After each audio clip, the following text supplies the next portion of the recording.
Salam sejahtera untuk kita semua. Senang berjumpa dengan Anda untuk membagikan kebenaran firman Tuhan yang pada kesempatan ini diberi tema Kristus adalah Raja. Dengan bacaan Alkitab Yohanes 18 ayat 33 sampai 37 dan Wahyu 1 ayat 5 dan 6. Bapak Ibu Saudara yang dikasihi oleh Tuhan, bayangkanlah Anda sedang berada dalam sebuah museum besar yang memamerkan mahkota-mahkota kerajaan dari berbagai zaman. Ada mahkota emas bertahtakan permata, ada pula yang berhiaskan simbol kekuatan dan kemuliaan.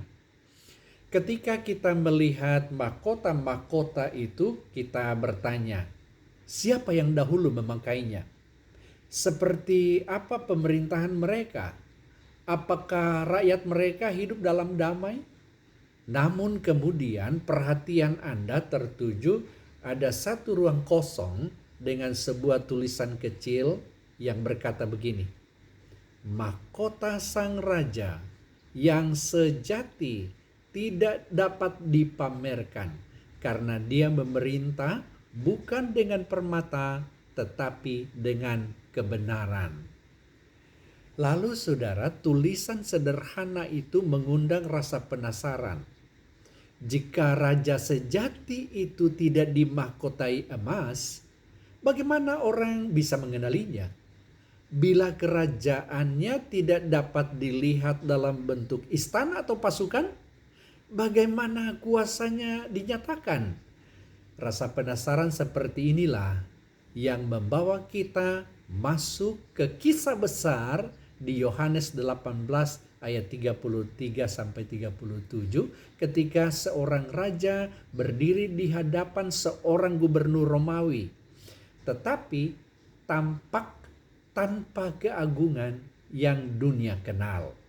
Saudara yang dikasihi oleh Tuhan, dalam percakapan itu Yesus tampil bukan sebagai tahanan yang tidak berdaya, melainkan sebagai raja yang berbicara dengan otoritas yang tak tergoyahkan. Ketika Pilatus bertanya, "Engkaukah raja orang Yahudi?"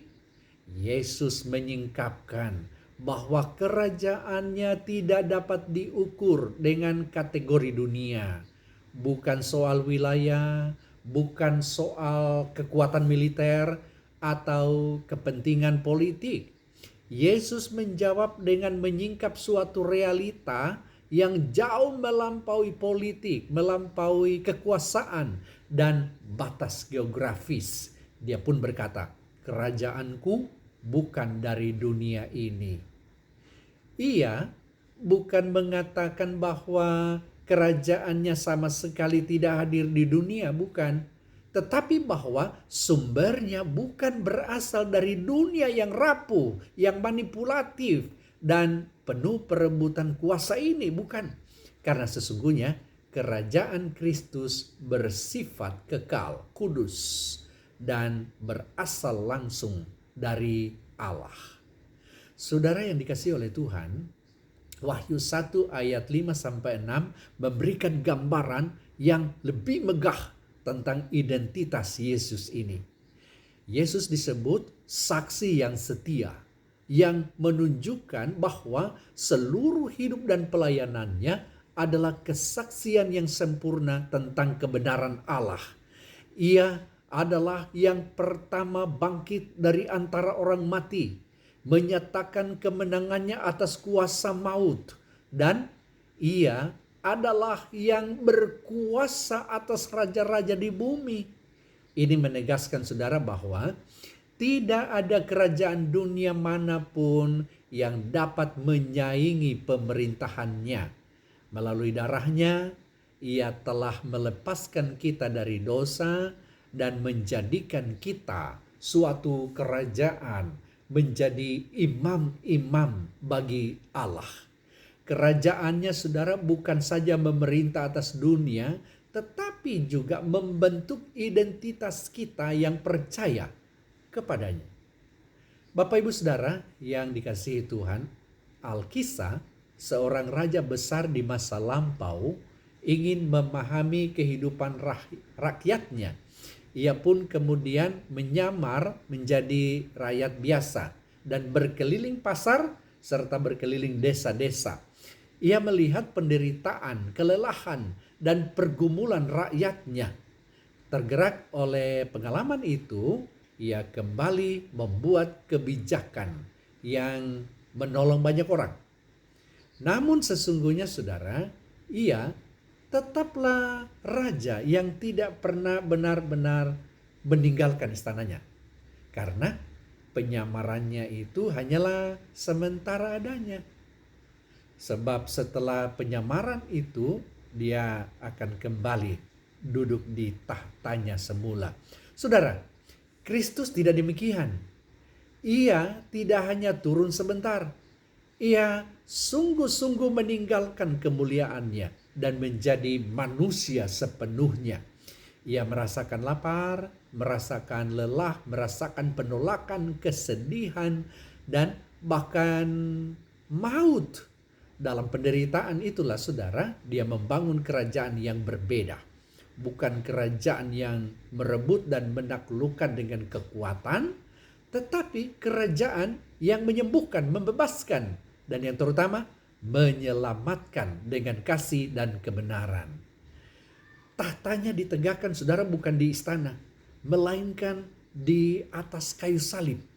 Saudara, percakapan antara Yesus dan Pilatus bukan sekadar peristiwa sejarah. Itu adalah cermin bagi hati kita. Dunia terus menawarkan banyak raja. Apa itu?